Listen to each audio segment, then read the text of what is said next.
எனதன்பு ரிஷபராசிக்கார நேயர்களுக்கு எனதினிய வணக்கங்க. நம்ம இன்னைக்கு வீடியோ பதிவுக்குள்ள முழுமையா போறதுக்கு முன்னாடி முருகரை மனதார வணங்கிட்டு வீடியோ பதிவுக்குள்ள போகலாங்க. ஓ முருகா போற்றி, ஓ முருகா போற்றி, ஓ முருகா போற்றி, இறைக்காக்கும் முருகனே போற்றி. நல்லதே நடக்கும், நல்லது மட்டும்தான் நடக்கும். நிலைத்தன்மை, நம்பிக்கை, நிதானம் ரிஷபத்தின் 3 முகங்களா இருக்கு. எதை தொடங்குனாலும் முடிக்கும் வர விடமாட்டாங்க நம்மளோட ரிஷபராசிக்காரங்க. அழகையும் சுக வாழ்க்கையையும் நேசிக்கும் இதயம் இவங்களோட இதயம். ஆனா முடிவுல உறுதியான பாறை போல இருப்பாங்க நம்மளோட ரிஷபராசிக்காரங்க. இவங்கள பொறுத்த வரைக்கும் தன்னோட வாழ்க்கையில எவ்வளவு பிரச்சனை வந்தாலும் அதை பத்தி துளி கூட கவலைப்பட மாட்டாங்க. ஆனா நெருங்கிய உறவின் வாழ்க்கையில ஒரு பிரச்சனை வருதுன்னு வச்சுக்கங்க, ஓடி போய் உதவி செய்யக்கூடியவங்களா இவங்க இருப்பாங்க. அனைத்து உறவுகளுக்கும் எனது அன்பான தமிழ் புத்தாண்டு நல்வாழ்த்துக்களுங்க. இந்த தமிழ் புத்தாண்டு பராப வருஷம் பிறந்திருக்கு. ஒவ்வொரு தமிழ் புத்தாண்டுலையும் ஜாதக ரீதியா ஜோதிடத்துல கட்டங்கள்ல நிறைய மாற்றங்கள் ஏற்படும்.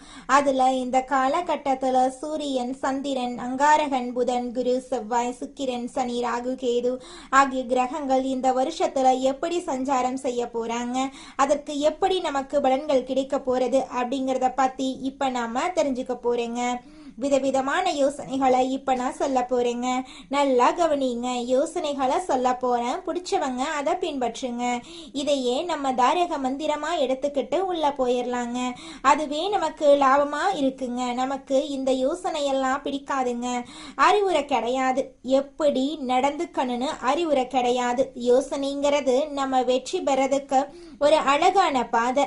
நம்ம ஒரு புத்தாண்டு அப்படின்னா என்ன பண்ண போறோம்? நல்லா கவனிங்க. காலையில எழுந்திருக்கிறோம், நியூ இயர் தமிழ் புத்தாண்டு காலண்டரை கிழிப்போம். அவ்வளவுதான். வருஷா வருஷம் இது நடக்கும். வேற இதை தாண்டி வேற எதுவும் நடக்க போறது இல்லை. இந்த காலண்டர்ல ஒரு பேப்பர் மாறும்.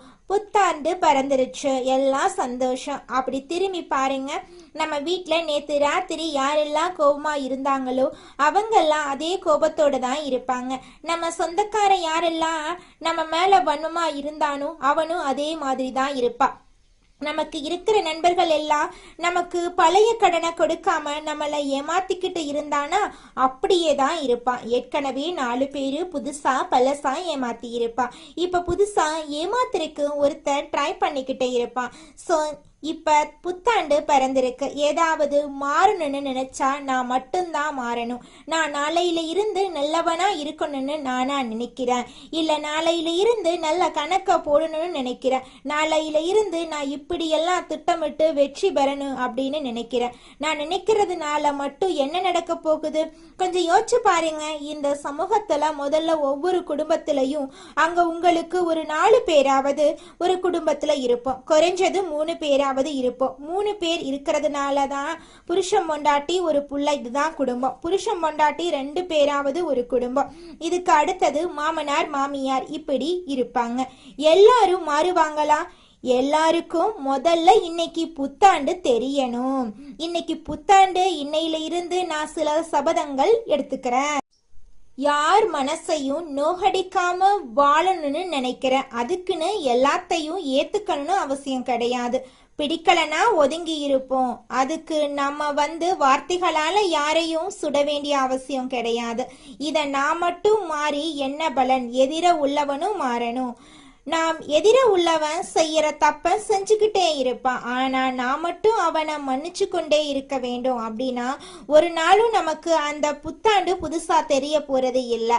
அப்ப புத்தாண்டு அப்படிங்கிறது நம்ம குடும்பத்துல இருக்கக்கூடிய ஒவ்வொருத்தவங்களும் நம்ம கிட்ட இருக்கிற குறைகளை குறைஞ்சபட்சம் நீக்கிறதுக்கு முயற்சி பண்ணணும். குறைஞ்சபட்சம் நீக்கிறதுக்கு சில நிறைகளை நாம அதிகபட்சம் எடுத்துக்கொள்றதுக்கு முயற்சி பண்ணணும். அதுக்கு முதல்ல என்ன பண்ணணும்? இந்த இந்த பராவ வருஷத்திலிருந்து நாம செய்ய வேண்டிய முதல் ஒரு சபதம், எல்லாரையும் பாராட்ட ஆரம்பிப்போம்.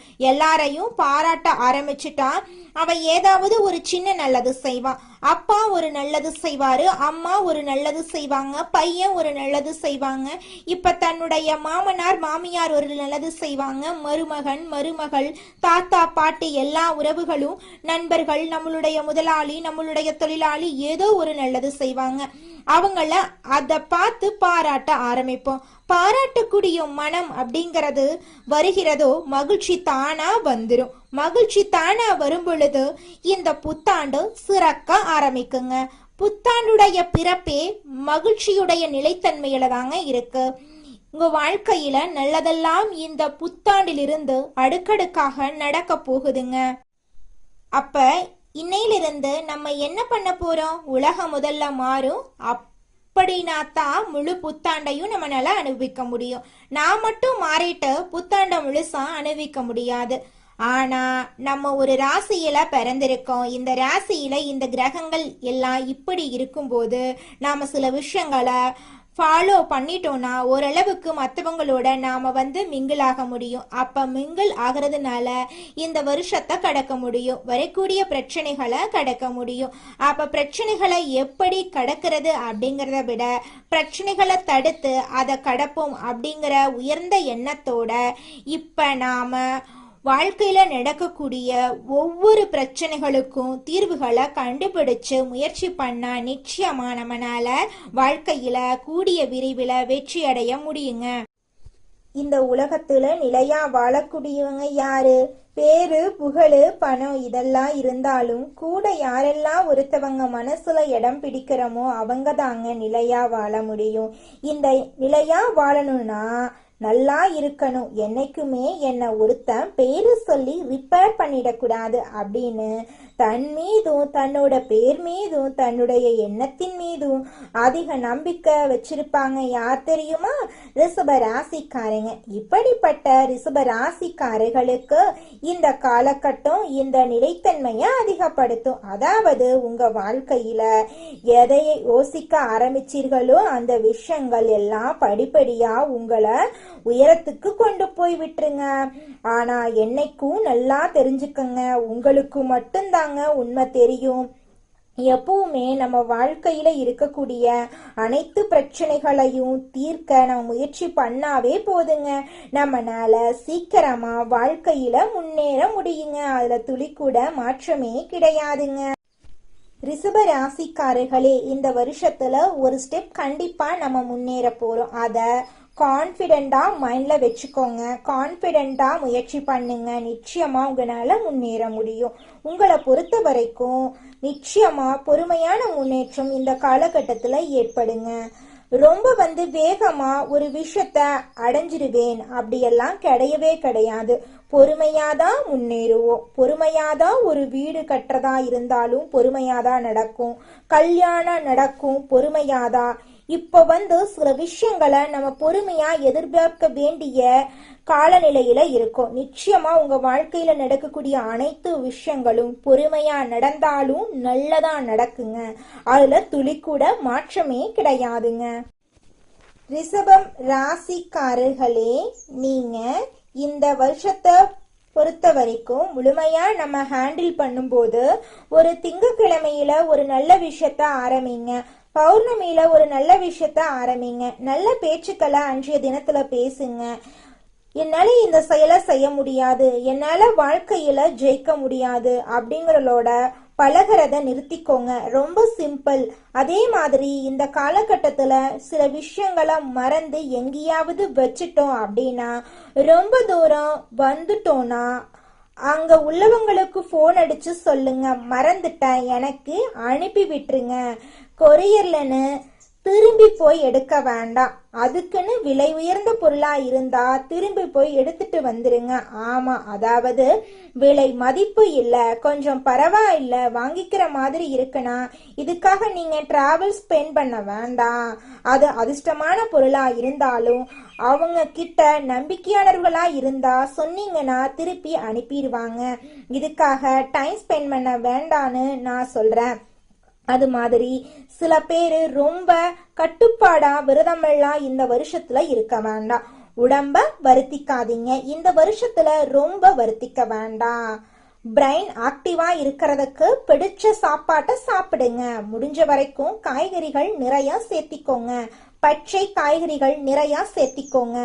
மனசு ரொம்ப திருப்தியா நம்மளுடைய உடம்பும் மைண்டும் பயங்கரமா ஆக்டிவா இருக்கும். உங்களுடைய வாழ்க்கையில நல்லதெல்லாம் அடுக்கடுக்கா நடக்க போகுதுங்க. அதுல துளிக்கூட மாற்றமே கிடையாதுங்க. ரிஷப ராசிக்கார நேயர்களே, நான் சொன்ன மாதிரி திங்கக்கிழமை பௌர்ணமிய மறந்துடாதீங்க. அந்த நாள்ல நீங்க இறைவனோட கனெக்ட் ஆகுங்க, சிவனோட கனெக்ட் ஆகுங்க, அம்பாலோட கனெக்ட் ஆகுங்க. ஆதி சக்தி ஜெகன்மாதா உங்களுக்கு நன்மைய கொடுப்பாரு, நல்லது நடக்கும். உங்களுடைய வாழ்க்கையில கெட்டதுங்கிற பேச்சுக்கெல்லாம் துளி கூட இடம் கிடையாதுங்க. நாம முதல்ல நல்லா இருக்கணும்னா நமக்கு பிடிச்ச விஷயங்களை நம்ம இந்த வருஷத்துல சிந்திக்க ஆரம்பிக்கலாம். பிடிச்ச விஷயத்த மட்டும் செய்யலாம். நம்ம பிடிச்ச மாதிரி வாழ ஆரம்பிப்போம். நமக்கு பிடிச்சதை மட்டும் செஞ்சுக்கிட்டு வருவோம். மற்றவங்களை ரொம்ப மைண்ட்ல எடுத்துக்கிட்டு நம்மளுடைய சந்தோஷத்தை தொலைச்சிட வேண்டாம். இந்த உலகம் ஒரு சூது கவக்கூடிய உலகமா இருக்கு. இந்த குடும்பங்கள் சூது கவக்கூடிய குடும்பங்களா இருக்கு. குடும்ப உறுப்பினர்களும் அப்படித்தான் நடந்துக்கிறாங்க. நிறைய பேர் வீட்டுல பொய் சொல்றாங்க, உண்மையா இருக்க மாட்டேங்கிறாங்க. ஒட்டுமொத்த ஒரு உலகத்தையும் நம்மளுடைய ஒரு ஆளால திருத்தலாம் முடியாது. எல்லாரும் திருந்துவதற்கு முயற்சி பண்ணாதான் எல்லாரையும் திருத்த முடியும். அதனால இந்த வருஷ பரப்புல இருந்து ஒண்ணு செய்யலாம்.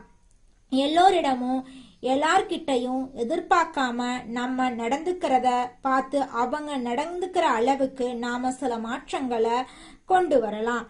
நம்ம நல்லதா நடந்துக்க ஆரம்பிப்போம். இந்த உலகமும் நம்ம பார்த்து நல்ல விதமா நடந்துக்க ஆரம்பிக்கும். சோ நம்ம விதை எதை போடுறோமோ அதை கண்டிப்பா பயிர் அறுவடை செய்வோம். இந்த வருஷம் ரொம்ப சிறப்பா இருக்கும். எல்லாரும் உடல் நலனோட நல்லா இருப்பாங்க. கலைகள்லையும் கல்விகள்லையும் எல்லாரும் சிறந்து விளங்க போறாங்க. உறவு நண்பர்கள் எல்லாருமே உங்களை தேடி வர போறாங்க. உங்களுடைய ஆசைகள் கனவுகள் எல்லாமே இந்த வருடத்துல உங்களுக்கு நிறைவேற போகுதுங்க. அடுத்ததாக நம்முடைய ரிஷபம் ராசியில் இருக்கக்கூடிய ஒவ்வொரு நட்சத்திரக்காரர்களுக்கும் இந்த மாதம் எப்படி அமைஞ்சிருக்குன்னு தெரிஞ்சுக்கலாங்க. நம்மளோட ரிஷபம் ராசியில் இருக்கக்கூடிய முதலாவது நட்சத்திரம் கார்த்திகை 2, 3, 4ஆம் பாதம். உங்களுக்கு இந்த மாதம் எப்படி அமைஞ்சிருக்குன்னு தெரிஞ்சுக்கலாங்க. இந்த மாதம் கடந்த காலத்துல உங்களை விட்டு சென்றவர்கள் திரும்பி வந்து உங்களை சேர போறாங்க. உங்களுடைய உறவுகள் பலப்பட போகுது. தொலைபேசி தொடர்பு மூலமா சிலர் புதிய தொழில் ஒப்பந்தங்களை ஏற்படுத்தி லாபம் தேடும் முயற்சியில ஈடுபடலாம். குடும்பத்தின் மகிழ்ச்சிக்கு குறை இருக்காது. சுப நிகழ்ச்சிகள் உங்களோட குடும்பத்துல அடுக்கடுக்கா நடக்க போகுது. உங்களோட ஆசைகள் கனவுகள் எல்லாமே நிறைவேற போகுது. உங்களுடைய வாழ்க்கையில தடை தாமதம் அப்படிங்கிற பேச்சுக்கெல்லாம் துளி கூட இடம் கிடையாதுங்க. அடுத்ததாக நம்முடைய ரிஷபம் ராசியில் இருக்கக்கூடிய நட்சத்திரம் ரோஹிணி. உங்களுக்கு இந்த மாதம் எப்படி அமைஞ்சிருக்குன்னு தெரிஞ்சுக்கலாங்க. இந்த மாதம் சில அத்தியாவசிய தேவைகளுக்கு செலவு செய்ய பணம் பற்றாக்குறைய சந்திக்கலாம். அதை கண்டு நீங்க அச்சப்படக்கூடாதுங்க.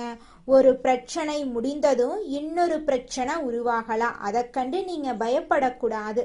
ஆனாலும் மகிழ்ச்சியா நீங்க இருக்கணும். உங்கள் பிரச்சனைகள் எவ்வளவு இருந்தாலும் தோல்வியும் தொய்வும் இல்லாம நீங்க சமாளிச்சீங்கன்னா நிச்சயமா உங்களால வாழ்க்கையில ஜெயிக்க முடியுங்க. நல்லதே நடக்குங்க. நல்லது மட்டும் தாங்க நடக்கும். கெட்டது அப்படிங்கிற பேச்சுக்கெல்லாம் துளி கூட இடம் கிடையாதுங்க. திருமணம் ஆகாதவங்களுக்கு திருமண தடை நீங்கி உங்களுக்கு ஏற்ற சரியான வாழ்க்கை துணையோடு திருமணம் நடக்க போகுதுங்க. குழந்தை பாக்கியம் இல்லாதவர்களுக்கு குழந்தை பாக்கியம் கிடைக்க போகுதுங்க. பூர்வீக சொத்து ரீதியாக இருந்த அனைத்து பிரச்சனைகளுக்கும் தீர்வு கிடைக்க போகுதுங்க. அடுத்ததாக நம்முடைய ரிஷபம் ராசியில் இருக்கக்கூடிய நட்சத்திரம் மிருக சீரிசம் நட்சத்திரம் 1, 2ஆம் பாதம். உங்களுக்கு இந்த மாதம் எப்படி அமைஞ்சிருக்குன்னு தெரிஞ்சுக்கலாங்க. இந்த மாதம் எடுத்த காரியங்கள்ல உடனே வெற்றி ஏற்படும். சில காரியங்கள்ல தாமதமாக வெற்றி ஏற்படும். உங்கள் விடாமுயற்சி தான் உங்களுக்கு வெற்றியை தேடித்தருங்க. பழகும் நண்பர்களை எடை போட முடியாது. வெளுத்தது எல்லாம் பால் அப்படின்னு நீங்க நம்ப கூடாதுங்க. உங்ககிட்ட யார் என்ன பேசினாலும் அவங்க பேசக்கூடிய விஷயம் உண்மையா அப்படிங்கிறத ஆராய்ந்து பார்த்து தான் நீங்க செயல்படணும். அதுதாங்க உங்க வாழ்க்கைக்கு நல்லது. எனக்கு திருமணம் ஆயிருச்சு, 4-5 வருஷம் ஆச்சு, போகாத கோவில் இல்ல, பண்ணாத பரிகாரம் இல்லை, எனக்கு குழந்தை பாக்கியம் கிடைக்குமா கிடைக்காதா அப்படின்னு கண்ணீர் சிந்திட்டு இருக்கக்கூடிய ரிஷபம் ராசியில இருக்கக்கூடிய மிருகசீரிஷம் நட்சத்திரக்காரர்களே, உங்களுக்கு இந்த மாதம் குழந்தை பாக்கியம் நிச்சயமாக கிடைத்தே தீருங்க.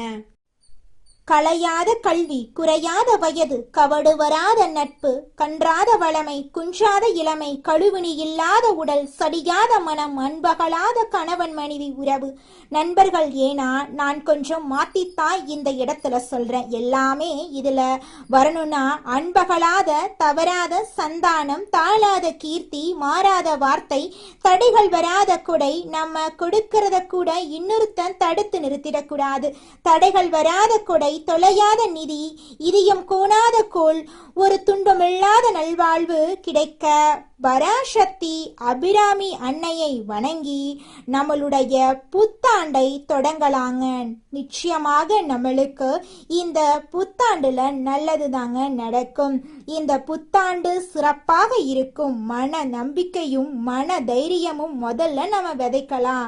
எதுவும் நம்மளால் முடியும். நன்மையும் தீமையும் நம்மளாதான் வருது, நம்ம செயலாலதான் வருது, சொல்லாலதான் வருது.